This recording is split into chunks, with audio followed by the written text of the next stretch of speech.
sebab Ia baik, sebab Ia baik, bahwasanya untuk selamanya. Kasih setianya, kasih setianya. Na na na na na na. Na na na na na na. Na na na na na na na. Na na na na na na. Na na na na na na. Na na na na na na na. Selanjutnya, marilah kita memanjatkan setiap pokok-pokok doa kita melalui doa terpimpin yang akan dipimpin oleh Bapak Sri Widodo. Kepada Bapak Sri Widodo, dipersilahkan. Bapak, Ibu, dan Saudara terkasih dalam Tuhan, mari kita bersama-sama berdoa untuk bangsa dan negara kita ini. Mari kita berdoa. Bapa kami dalam surga, kembali kami ucapkan puji dan syukur kami Tuhan di sore hari ini. Kami boleh kembali datang ke tempat ini. Kita boleh memuji dan memuliakan Engkau ya Tuhan. Di sore hari ini kami berdoa untuk bangsa dan negara kami ini ya Tuhan. Biarlah semuanya kami serahkan ke dalam tangan Tuhan. Kami menyerahkan para pemimpin bangsa ini. Biarlah semakin bijaksana di dalam mengambil keputusan di dalam pemerintahan ini, sehingga boleh membawa kemajuan untuk bangsa ini dan kebaikan untuk bangsa ini, sehingga semua rakyat bangsa ini boleh merasakan sukacita, merasakan pertolongan Tuhan yang sungguh luar biasa di dalam kehidupan bangsa dan negara ini. Kami juga menyerahkan kebijakan-kebijakan pemerintah yang diambil, biarlah semuanya boleh membawa perubahan yang baik untuk bangsa dan negara ini, khususnya untuk memajukan bangsa ini, baik di ekonomi maupun pembangunan bangsa ini. Tuhan, kami juga menyerahkan rencana pilkada serentak yang akan dilaksanakan pada tanggal 9 Desember nanti ya Tuhan. Kami menyerahkan dalam tangan-Mu. Kami menyerahkan seluruh panitia pilkada yang ambil bagian di dalam acara ini, sehingga siapapun yang nanti akan terpilih menjadi pemimpin-pemimpin daerah, biarlah mereka bersungguh-sungguh untuk memimpin daerahnya masing-masing, dan mereka boleh membawa kemajuan-kemajuan di setiap daerahnya masing-masing, sehingga semuanya rakyat Indonesia, semuanya daerah-daerah boleh merasakan sukacita, pembangunan yang merata, dan ekonomi juga yang baik di dalam kehidupan di setiap provinsi di daerah mereka masing-masing. Tuhan, kami juga berdoa untuk GGBI dan BPD ya Tuhan. Kami menyerahkan GGBI dan BPD sehingga gereja-gereja yang ada di seluruh Indonesia ini boleh membawa kedamaian, boleh membawa perdamaian di setiap masyarakat, setiap jemaat, sehingga mereka boleh menjadi berkat di setiap lingkungan mereka masing-masing, sehingga apa yang mereka lakukan, apa yang mereka kerjakan, apa yang mereka perbuat menjadi contoh, menjadi berkat bagi orang-orang yang boleh melihatnya dan bagi orang yang ada di sekitar mereka. Tuhan, kami juga berdoa untuk gereja-gereja yang saat ini masih kosong gembala sidang ya Tuhan. Biarlah Tuhan sendiri akan mengirimkan, Tuhan sendiri akan memilih orang-orang yang setia, orang-orang yang mau melayani di tempat gereja yang kosong ini ya Tuhan, sehingga gereja ini boleh terus dijaga, gereja ini boleh dilayani, gereja ini boleh terus berkembang karena adanya gembala sidang. Kalau saat ini mereka masih menantikan gembala sidang yang mau melayani di tempat ini, kami menyerahkan ke dalam tangan kasih Tuhan. Biarlah Tuhan terus menetapkan orang-orang yang mau melayani penuh waktu di setiap gereja yang masih kosong ini, sehingga jemaat masih boleh dipelihara, jemaat boleh merasakan sukacita, jemaat boleh merasakan firman-Mu yang terus diberitakan melalui hambanya yang mau melayani di tempat itu. Tuhan, kami juga berdoa untuk panitia perancang 2021 nanti ya Tuhan, yang saat ini sudah terpilih. Mereka biarlah boleh bekerja sama, mereka boleh bersama-sama memikirkan kemajuan pelayanan-pelayanan di gereja ini, sehingga apa yang mereka lakukan, apa yang mereka kerjakan boleh membawa kemajuan gereja ini dan juga pelayanan di gereja ini, sehingga kami boleh bersama-sama bekerja, bersama-sama melayani di tempat ini untuk memuliakan Engkau ya Tuhan. Tuhan, semuanya kami serahkan dalam tangan kasih-Mu. Kiranya terus Tuhan berkarya di dalam setiap kehidupan kami. Tuhan terus memberikan kekuatan dan kesehatan, sehingga kami boleh bersama-sama, kami boleh bersungguh-sungguh di dalam pelayanan kami, bergandengan tangan, sehati sepikir di dalam pelayanan ini, sehingga pelayanan kami boleh berjalan dengan baik dan semuanya boleh kami rasakan, kami kerjakan dengan penuh sukacita. Terima kasih Tuhan, ampuni segala dosa dan kesalahan kami hanya di dalam nama-Mu, Tuhan Yesus Kristus. Kami mengucapkan syukur kami dan doa kami. Haleluya, amin. Pembacaan Alkitab kita pada sore hari ini akan diambil dari Rut 1 ayat 1 sampai 22. Saya akan membantu untuk membacakannya. Rut dan Naomi. Pada zaman para hakim memerintah, ada kelaparan di tanah Israel. Lalu pergilah seorang dari Betlehem Yehuda beserta istrinya dan kedua anaknya laki-laki ke daerah Moab untuk menetap di sana sebagai orang asing. Nama orang itu ialah Elimelek, nama istrinya Naomi, dan nama kedua anaknya Mahlon dan Kilion. Semuanya orang-orang Efrata dari Betlehem Yehuda. Dan setelah sampai ke daerah Moab, diamlah mereka di sana. Kemudian matilah Elimelek suami Naomi, sehingga perempuan itu tertinggal dengan kedua anaknya. Keduanya mengambil perempuan Moab, yang pertama bernama Orpa, yang kedua bernama Rut. Dan mereka diam di situ kira-kira 10 tahun lamanya. Lalu matilah juga keduanya, yakni Mahlon dan Kilion, sehingga perempuan itu kehilangan kedua anaknya dan suaminya.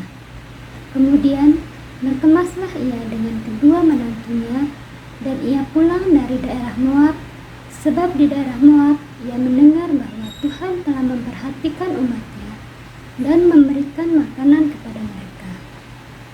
Maka berangkatlah ia dari tempat tinggalnya itu bersama-sama dengan kedua menantunya. Ketika mereka sedang berjalan untuk pulang ke tanah Yehuda, berkatalah Naomi kepada kedua menantunya itu, "Pergilah, pulanglah masing-masing ke rumah ibunya. Tuhan kiranya menunjukkan kasih-Nya kepadamu, seperti yang kamu tunjukkan kepada orang-orang yang telah mati itu dan kepadaku. Kiranya atas karunia Tuhan kami mendapat tempat perlindungan masing-masing di rumah suaminya." Lalu diciumnyalah mereka, tetapi mereka menangis dengan suara keras dan berkata kepadanya, "Tidak, kami ikut dengan engkau pulang kepada bangsamu." Tetapi Naomi berkata, "Pulanglah anak-anakku, mengapa kamu turun dengan aku? Bukankah tidak akan ada lagi anak laki-laki yang kulahirkan untuk dijadikan suamimu nanti?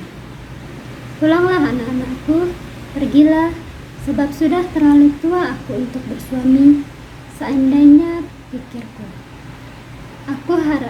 ada harapan bagiku, dan sekalipun malam ini aku bersuami, bahkan sekalipun aku masih melahirkan anak laki-laki, masakan kamu menanti sampai mereka dewasa? Masakan karena itu kamu harus menahan diri dan tidak bersuami? Janganlah kiranya demikian, anak-anakku. Bukankah jauh lebih pahit yang aku alami daripada kamu? Sebab tangan Tuhan teracung terhadap aku." Menangis pula mereka dengan suara keras. Lalu Orpa mencium mertuanya itu minta diri. Tetapi Rut tetap berpaut kepadanya. Berkatalah Naomi, "Telah pulang iparmu kepada wangsanya dan kepada para allahnya. Pulanglah mengikuti iparmu itu." Tetapi kata Rut, "Janganlah desa aku meninggalkan engkau dan pulang dengan tidak mengikuti engkau. Sebab kemana engkau pergi, ke situ jugalah aku pergi. Dan di mana engkau bermalam, di situ jugalah aku bermalam. Bangsamulah bangsaku, dan Allahmulah Allahku. Di mana engkau mati, aku pun mati di sana, dan di sanalah aku dikuburkan. Beginilah kiranya Tuhan menghukum aku, bahkan lebih lagi daripada itu. Jikalau sesuatu apapun memisahkan aku dari engkau, selain daripada maut. Ketika Naomi melihat bahwa Ruth berkeras untuk ikut bersama-sama dengan dia, berhentilah ia berkata-kata kepadanya. Dan berjalanlah keduanya sampai mereka tiba di Betlehem.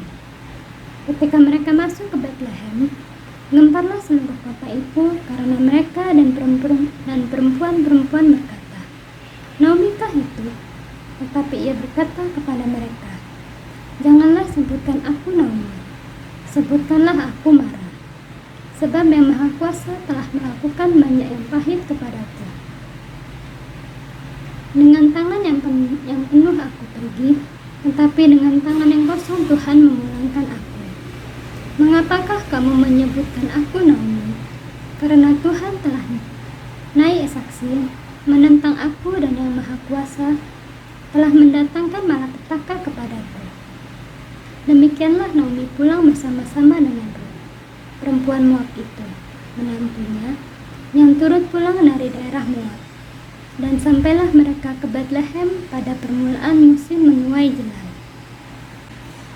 Baiklah, marilah kita mempersiapkan hati dan pikiran kita untuk mendengarkan renungan yang akan disampaikan oleh Pendeta Krisna Wahyu Surya. Kepada Bapak Pendeta dipersilahkan.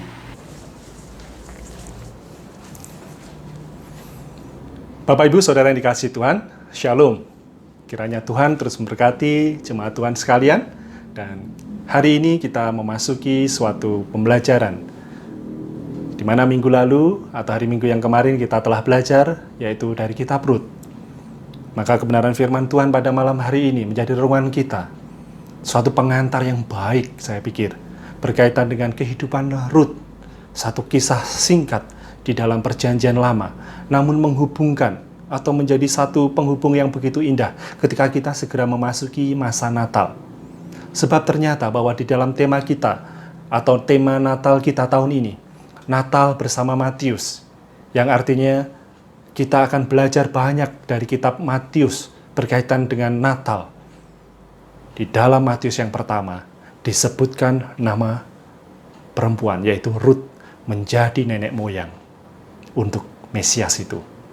Maka di dalam beberapa minggu ke depan ketika kita belajar dari kitab Rut, semestinya menjadi pengantar yang baik bagaimana kasih karunia Allah, rahmatnya Allah yang begitu besar nyata dalam kehidupan umat manusia, sehingga digenapi juga akhirnya di dalam diri Yesus.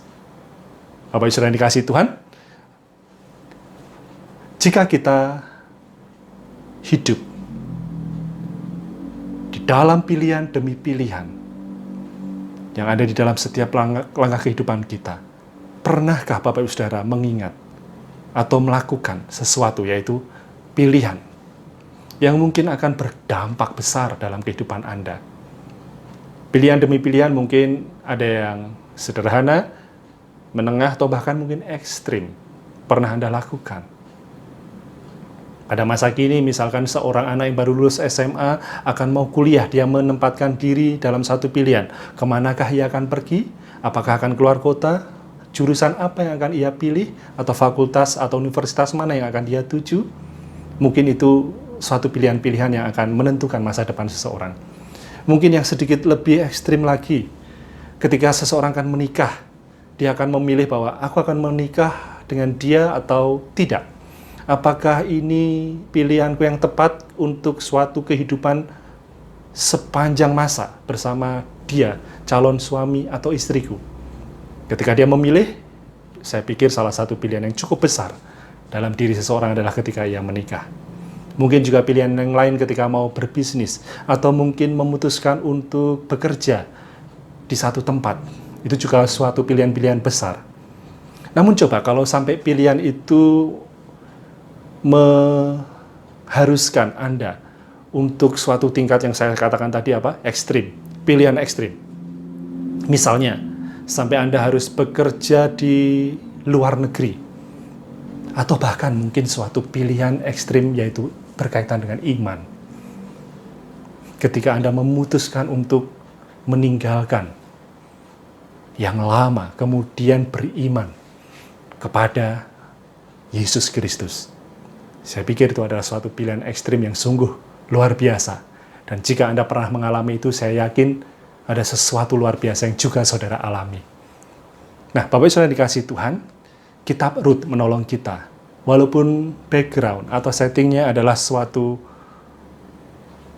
keadaan kelaparan yang terjadi di Yehuda, sebagaimana dikatakan di dalam kitab Rut pasal yang pertama, yaitu pada zaman para hakim memerintah, ada kelaparan di tanah Israel. Lalu pergilah seorang dari Betlehem Yehuda beserta istrinya dan kedua anaknya laki-laki ke daerah Moab untuk menetap di sana sebagai orang asing. Dan di dalam ayat-ayat selanjutnya kita tahu bahwa keluarga yang terdiri dari 4 orang ini adalah Elimelek sebagai suami, Naomi sebagai istri. Demikian juga ada Mahlon dan Kilion menjadi anak-anak mereka. Namun mereka memutuskan oleh sebab kelaparan yang melanda Yehuda, memutuskan untuk pergi ke negeri asing, yaitu Moab. Dalam berbagai hal ini kadang-kadang menjadi kesalahan atau menjadi aib untuk orang yang memilih untuk meninggalkan bangsanya. Dan orang Israel jelas sekali di sana. Menjadi aib bagi mereka apabila meninggalkan tanah air Israel yang menjadi tanah perjanjian. Ini seperti menunjukkan bahwa kamu kurang iman. Bahwa kamu, keluargamu pergi meninggalkan daerah ini, kamu nggak beriman bahwa Tuhan akan memelihara di tanah perjanjian ini. Nah, Bapak Saudara dikasih Tuhan, namun demikian rupanya mereka meninggalkan Israel menuju Moab. Mereka berasal dari Bethlehem, Efrata, tempat kelahiran atau asal Daud dan Yesus. Nah, mari kita akan melihat bahwa bagaimana rencana mereka. Mereka memilih untuk pergi ke luar negeri dan memilih untuk tinggal di tempat yang asing.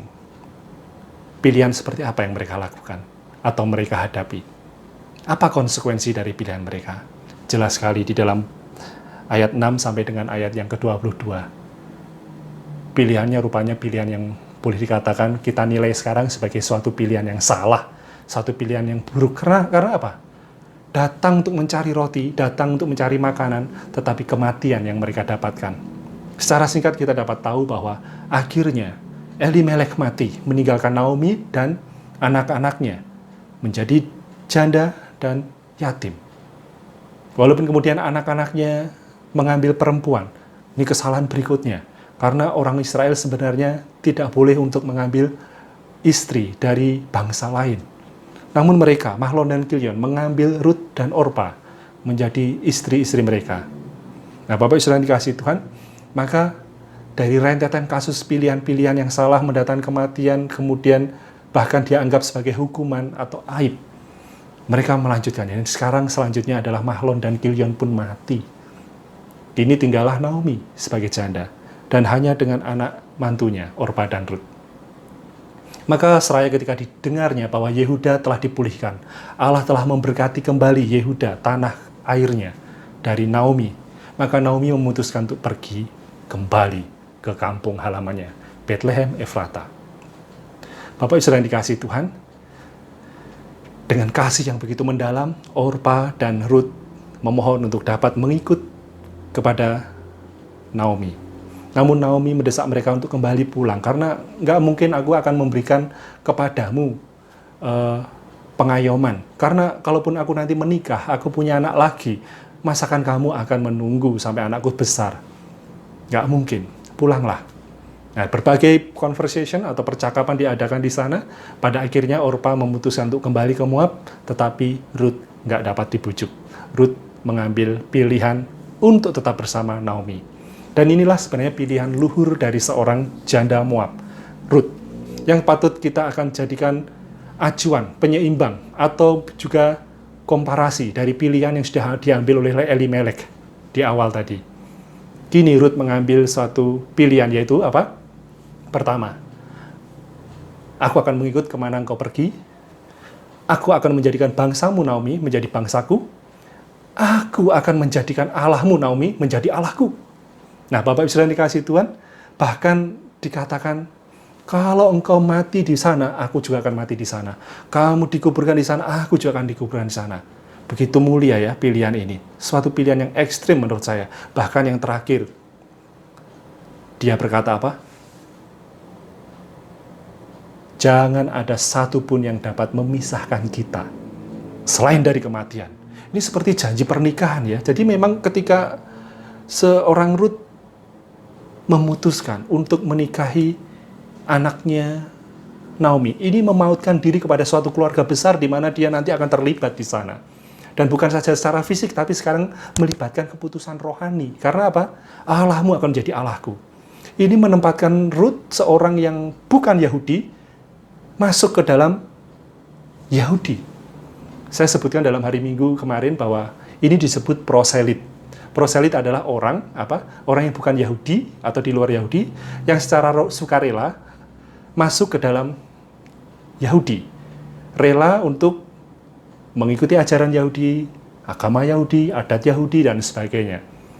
Dan dia berarti harus mengikuti tata cara yang ada di dalam bangsa Yahudi atau bangsa Israel ya.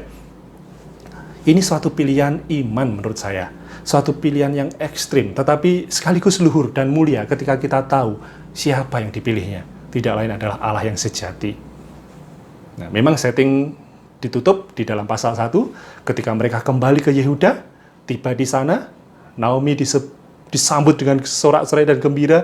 Naomi yang dulu pergi, sekarang pulang. Tapi Naomi menolak. Jangan sambut aku dengan kegembiraan. Walaupun Naomi, namaku, artinya menyenangkan. Tetapi kepahitan yang ku alami. Mara, kepahitan yang ku alami selama perantauanku. Allah sudah bersaksi menjadi atau hukuman bagiku. Kita tahu bahwa kadang-kadang setiap pilihan mengalami konsekuensi. Mendatangkan konsekuensi. Kadang-kadang kita akan melihat bahwa pilihan itu salah dan mendatangkan kepada kita ketidakbaikan. Lalu sebagian besar mungkin akan menyatakan bahwa ini hukuman Allah terhadap saya. Walaupun sebenarnya hukuman Allah tidak selalu tergantung pada hal-hal demikian. Tetapi bagi Naomi sendiri, dia merasa bahwa Allah telah menghukum dia. Sehingga keadaan yang ada sekarang ini, kepahitan yang ada pada dirinya. Namun mari kita melihat dalam renungan hari ini bahwa paling tidak ada 2 orang mengambil pilihan ya. Yang pertama Elimelek membawa keluarganya. Dan pilihannya ternyata berakhir buruk. Kematian. Kepahitan untuk Naomi. Tetapi ada seorang Ruth, yang bahkan nanti kita tahu di ujung-ujungnya dia justru akan menjadi pengantara kepada Yesus. Ruth yang bukan orang Israel, Tuhan pakai. Oleh sebab pilihan imannya dan keloyalannya kepada Allah. Ini mungkin akan mengingatkan kita ya, sebelum segera kita masuk ke Natal. Apakah setiap kita sudah benar-benar menyambut Yesus dengan cara yang benar? Memilih iya, walaupun mungkin orang tua kita sudah dikatakan Kristen, orang tua kita atau keluarga besar kita adalah orang Kristen, tetapi ternyata memilih iman, menempatkan Yesus dalam kehidupan adalah masing-masing pribadi. Bukan berarti kalau bapakku Kristen, aku akan jadi Kristen. Kalau ibuku sudah setia di gereja, berarti aku juga setia, atau aku juga akan ikut masuk surga. Pilihannya adalah pribadi. Di sini kita belajar, dan pilihan Ruth adalah mendatangkan apa? Keluhuran, kemuliaan. Allah memandang itu, dan memberkati dia menjadi pengantara atau nenek moyang Yesus. Siapakah yang Anda pilih? Pilihan luhur? Yang Anda pilih yaitu berkaitan dengan iman Anda. Saya berdoa kiranya Anda dapat mengalami Yesus, menerima Yesus di masa-masa ini, khususnya menjelang Natal. Tuhan memberkati kita sekalian. Amin.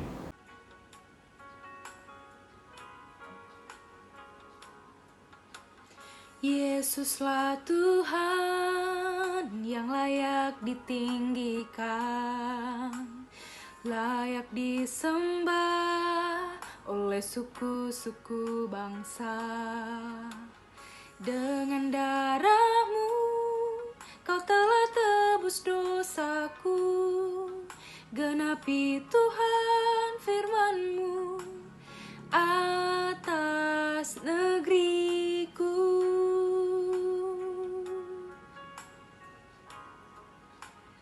Hatiku rindu melihat kemuliaan-Mu. Hatiku rindu melihat curah di tanah tercinta, negeriku Indonesia. Ku berdoa Indonesia, penuh kemuliaan-Mu Indonesia, bagi kemuliaan-Mu.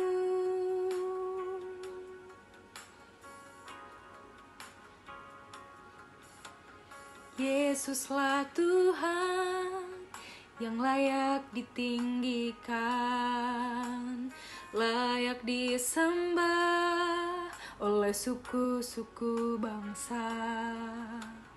Dengan darah-Mu Kau telah tebus dosaku, genapi Tuhan firman-Mu atas negeriku.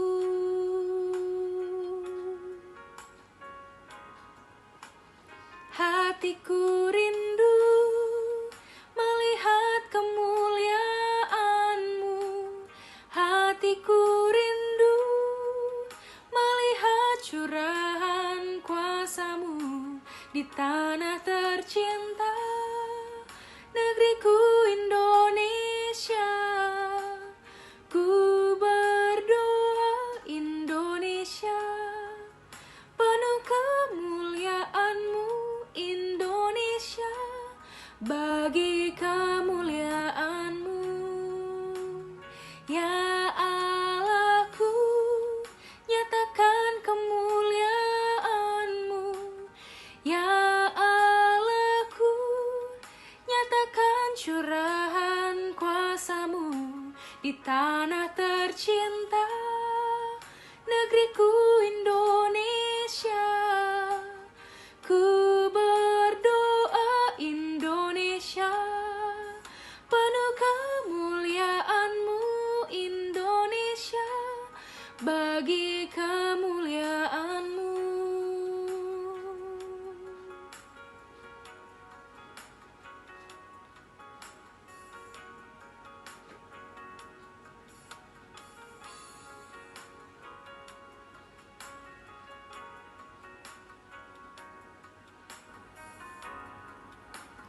Hatiku rindu melihat kemuliaan-Mu.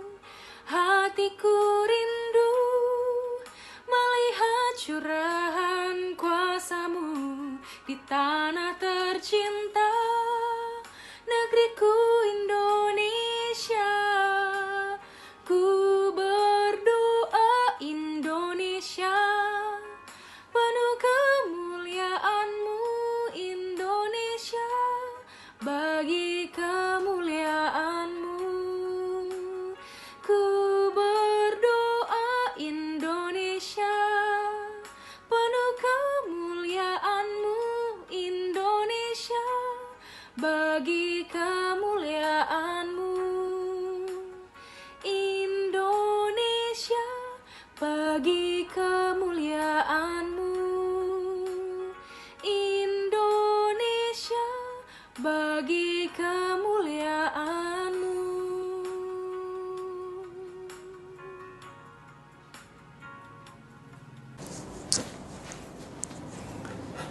Bapak Ibu Saudara yang dikasihi Tuhan, marilah kita masuk dalam pokok-pokok doa dan setiap kepala keluarga dapat memimpin doa bagi keluarganya masing-masing. Marilah kita mengingat kebenaran firman Tuhan yang barusan kita dengar. Ada satu pilihan, dan mungkin itu merupakan pilihan iman Anda. Menjelang Natal, mari kita akan melihat apakah kita benar-benar sudah memilih Yesus dalam diri kita. Arahkan hati Anda kepada Dia yang memberikan berkat-Nya. Kami mohonkan berkat yang dari Engkau, ya Allah Bapa, kasih karunia dari Engkau Yesus Kristus dan kuat kuasa Roh Kudus menyertai jemaat Tuhan sekalian dari sekarang hingga Maranatha. Amin. Selamat berdoa, Tuhan memberkati kita sekalian. Amin.